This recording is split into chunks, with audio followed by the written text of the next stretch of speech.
On SBC2 now, it's Bailey's Comet, a documentary about Bill Bailey's attempt to revive the fortunes of defunct electronic retailer Comet.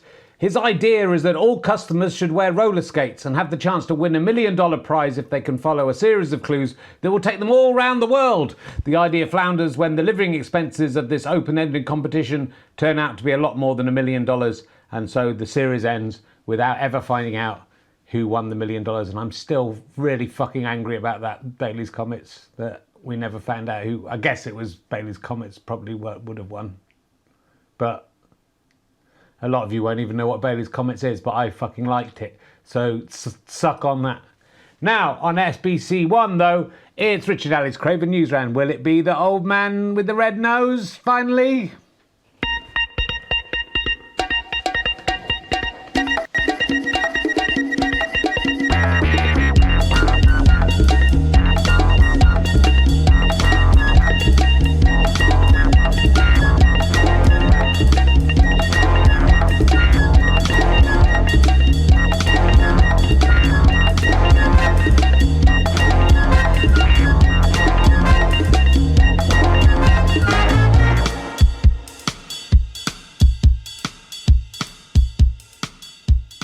Sorry, I'm just looking for the story we're covering this week. It's fallen off my phone. I had it a minute ago. We'll be with you. We'll join you very shortly as soon as I find it. It's very important we have it. I saved it and everything, but I don't know how you get to the save bit. Maybe it's gone. No, there it is. All right, we're off. All right, pretend to talk. All right. Hello and welcome to another month on Richard Alley's Craven Newsround. Some people thought it would only last a week or two. Those people don't know me very well, do they, Ali? They don't. I'm Richard Herring. This is Ali Sloper. It's Monday, June the 1st, 2026. I'm quite pink. You're a red herring.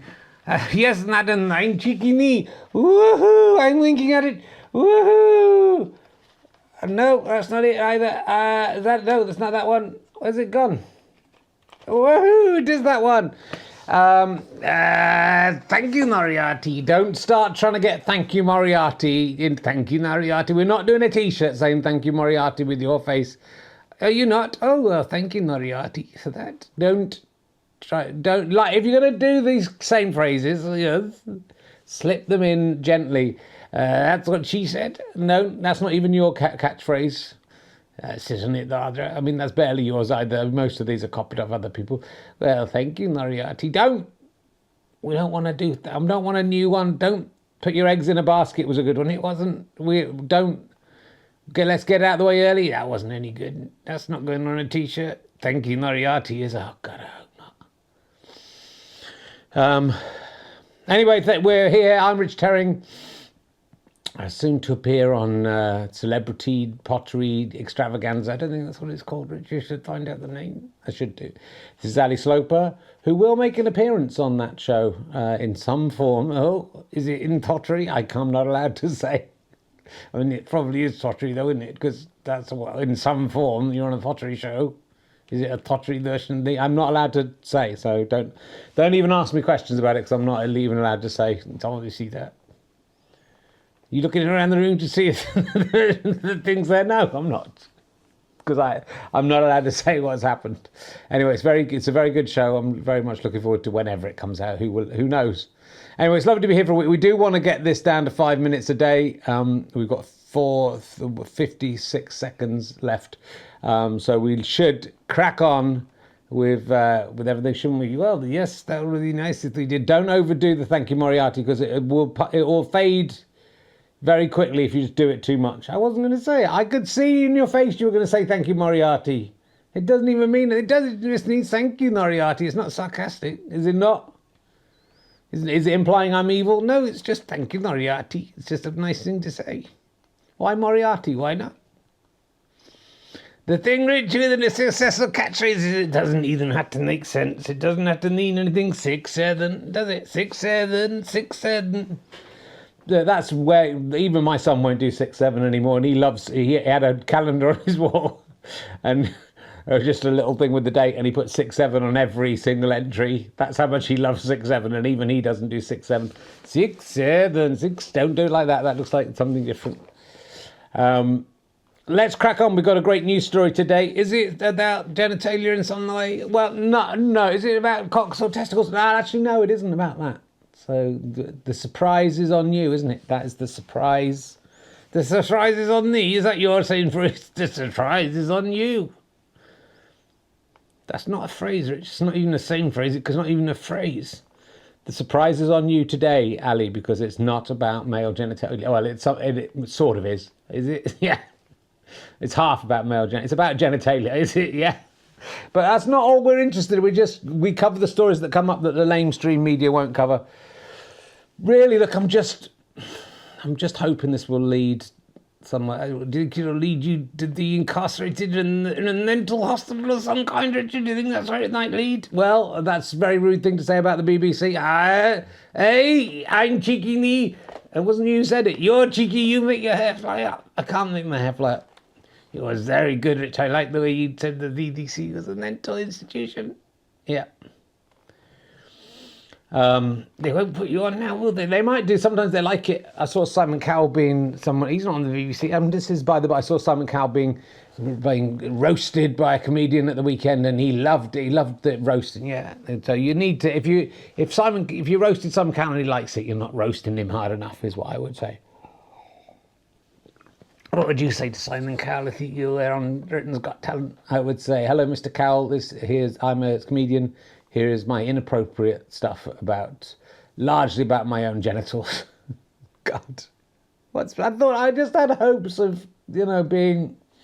When I started out, I thought I might be the voice of my generation. Don't you crying? I'm not. I've just got tears in my eyes because it's. I thought, and then all I've ended up is being a guy who's talking about his genitals to audiences. They love it, though, Rich. They don't love it. To my very small audiences about my genitals. Yeah, that seems somewhat throaty. It's very small audiences. I think we get where you're going with this, because also your genitals are very small. I mean, they're not. They're actually above average size, and my testicle is massive because I've got a sort of cyst on it that's like doubled its size. So I've actually got a massive testicle. Well, I don't think that's the. You're laughing at yourself, yeah. I don't think that's the bit that people are going, oh, did you see that guy? He had one massive testicle. I have to have sex with him. I think that's not your genitals that should be massive. Also, the other testicle that was taken out was massive as well. Yeah. So I've actually got two massive testicles. Just one of them you have to go to a medical facility to look at. That's what women want. They want a guy with massive testicles, one of which is in a jar somewhere.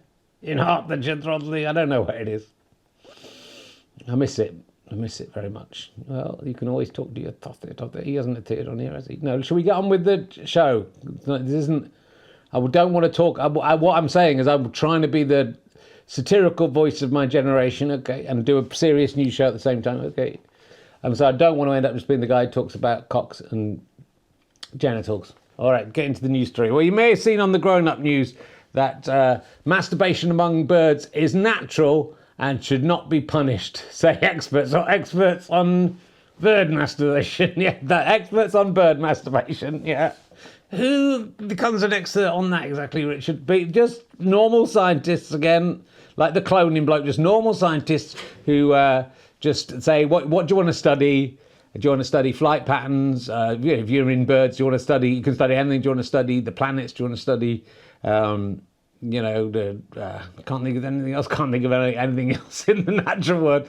The guy's gone, can I become an expert in bird masturbation? Do you think, do you want to just, should we just do bird? You could become an expert in birds. No, just them masturbating, please. Do birds even masturbate? Well, there's only one way to find out, isn't it?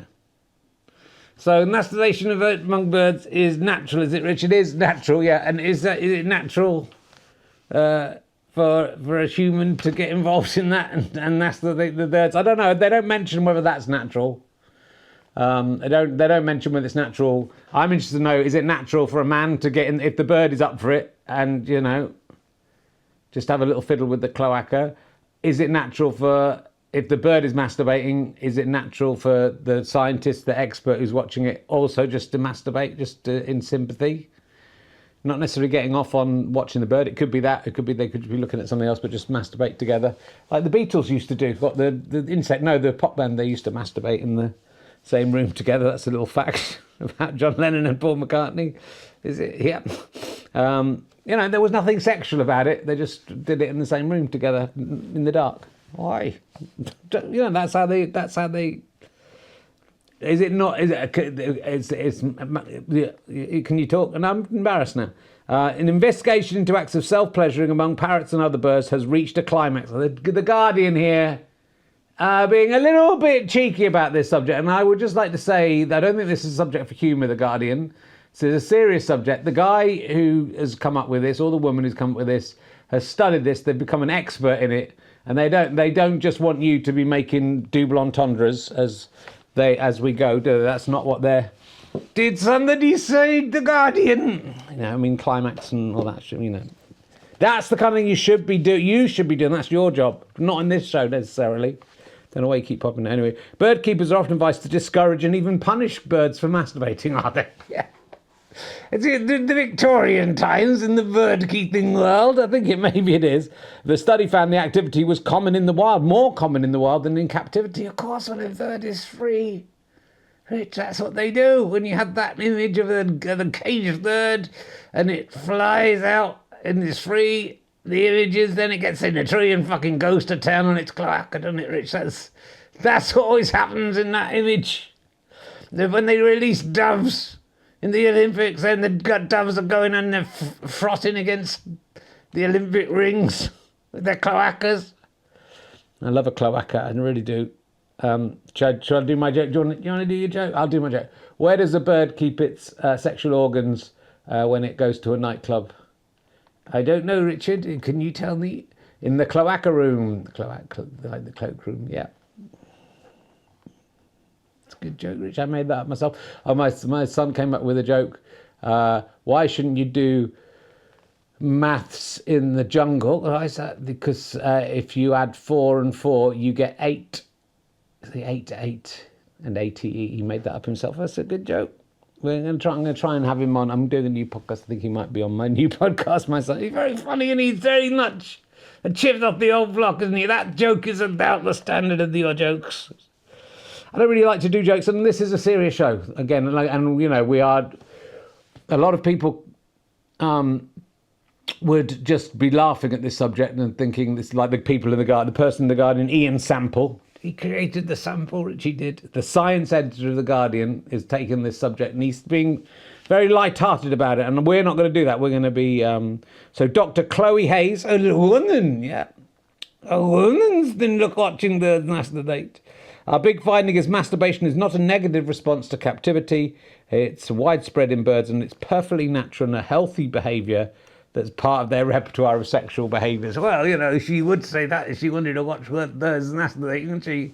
Only someone who wanted to watch birds masturbating would bother to comment on this. That's not true. She's a researcher. She's an expert. This is the chosen field she's gone into.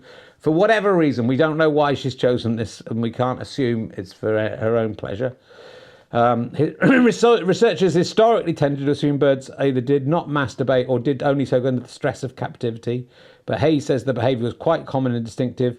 I had a pack cockatiel that masturbated all the time, she said. If you ever see a bird masturbate, you absolutely know what that bird is doing. I've never seen a bird masturbate, Chloe, I can say that. Avian onanism is widespread among species including parrots, ducks, turkeys and chickens, and more common in the wild. We've got that. You've said that a lot. Typically male. How do they do it, Rich? That's my question. Do they use their wings? Are they using their beak? Are they able to lick their own cloaca? I don't think they can, no. It would be dangerous to get their beak down there. What they do, males will rub quite vigorously on their perch, a toy or a twig, or on their owner's hand, foot or shoulder. Oh, God. I mean, it is turning into something. Hay said females tend to lift their tail and back onto convenient objects. Oh, God. And it's anal and vaginal at the same time, isn't it? Well, it's genital and anal at the same time. The cloacas does everything. It's a beautiful system the birds have there, the lizards, the dinosaurs. Oh, if I could, I wonder if dinosaurs masturbated. I mean, that's if I was an expert on something, that's what I'd be looking into, trying to find a fossil of, dinosaur backing onto a twig. It'd have to be a branch, shouldn't it? It might have to be. The activity sometimes accompanied by wing flapping and vocalizations not typically heard from the bird. Asked if they showed any signs of self-loathing or Catholic guilt. What? They're not Catholics, are they? They're birds. They haven't got them, and they've got different gods to us. Hayes thought not. I don't want to say satisfied, but they do look different after they finish, he says. Bet they do. They're all speckled hens by the time you're finished with them, aren't they, Rich? Good. That was nice. Little callback there. They're all speckled hens. Yeah. They're all cockatoos. They've all got a cockatoo by the end you finish with them. That doesn't make sense. Accounts from hobbyists reveal that someone is... Are you just going to read out the whole article? I think it's an interesting article. I had to find it. Revealed someone is a sort of veterinary help when they caught their birds masturbating. They caught them. Yeah, didn't they have the little? Do you think what did they use? When do they have little pictures of other birds? Do they look at themselves in their mirrors and imagine there are other birds and look at that? Do they just have a picture of some tits? Get it, Rich? Yeah, we don't do jokes. We don't do jokes like this on this show. Did somebody say mirror? That's not again. You missed it. In really extreme cases, vets would give the birds drugs or hormonal therapies. I mean, it's really like the Victorian times for birds. I'm glad Chloe Hayes is out trying to stop this. Vets shouldn't be advising owners to stop birds doing this unless it's obviously causing a chronic problem like a prolapse. Oh my God. But that's the absolute minority of cases. Hayes says, and only a pervert would get off looking at those. She says, no, she didn't say that. Dr. Anna Basto. Dr. Basto. Master Vasto. Well, I don't know if Anna is I guess Anna's a woman again. I mean, it's a lot of women looking into the masturbatory habits of birds, I'm guessing. This research is pivotal, just like the birds masturbating, and will soon be a step towards achieving a more holistic understanding of how and why birds behave the way they do. I mean, that we know when they said it was all right for humans to masturbate. I said, you know where this is going to lead? It'll be dogs masturbating next. It'll be birds masturbating. People didn't listen to me. I said, stop all masturbating. They didn't listen, and this is the result. Dr. Matilda Brindle, an evolutionary biologist at Oxford University, gone to Oxford University, studies co-author. You've gone to Oxford University and you're looking at birds wanking, and that's now your job. Is your mum proud of you, Dr. Brindle? Matilda Brindle? The work added to a growing body of literature that highlighted how non-reproductive sexual behaviours occurred across the animal kingdom. The fact that masturbation seems to be even more common in wild birds than those in captivity, yeah, we said this 15 times, has huge implications for their welfare and also for anyone who likes watching birds masturbate. That's what Matilda... Oh, no, she didn't say that last bit. Especially given that folk husbandry often advises bird keepers to discourage or punish this behaviour, sometimes even resorting to surgery and hormonal interventions. It's a terrible world, and it's terrible that it's taken this long for the bird world to have their masturbation accepted. I think it is. Let's see, we haven't got a report. We've got someone in the studio to talk about this, because you might not think we've got a bird correspondent if you're only a fan of Newsround, but of course if you have watched Rich and Ali's Craven Newsround, all available on YouTube and as podcasts. They're all there somewhere. There's 99 episodes, something like that. Never got to 100. We never got to 100 episodes. Maybe we'll bring back... No. There we do have a bird character who is a reporter. I don't remember much about them. They weren't particularly popular. But here they come now. It's Looney Bird. Always had a slight problem with the green screen with Looney Bird. It's Looney Bird. There she is. That's right. Looney Bird doesn't speak, does it? Looney Birds... You just go squeak, don't you, baby? And then I think you just sort of attack small children's genitals like Amy, didn't you? I think that's if you got angry, you just does your mouth even move? So do you? I hope this isn't a personal question, Looney Bird. One squeak for yes, I think generally. Do you masturbate? Looney Bird's looking at me for the audio listeners. Did anyone listen to this on audio, Rich? I think some people do. For the audio listeners, Looney Bird is, really, I'm quite intimidated. It's just for the show Looney Bird. Was that a yes? I think it was a grunt of anger. And how would you do it if you were going to do it? Oh my God. I don't know if you can see. I'll try and do the look in, see if we'll look into the camera. Look how angry Looney Bird is. Looney Bird, you get, Looney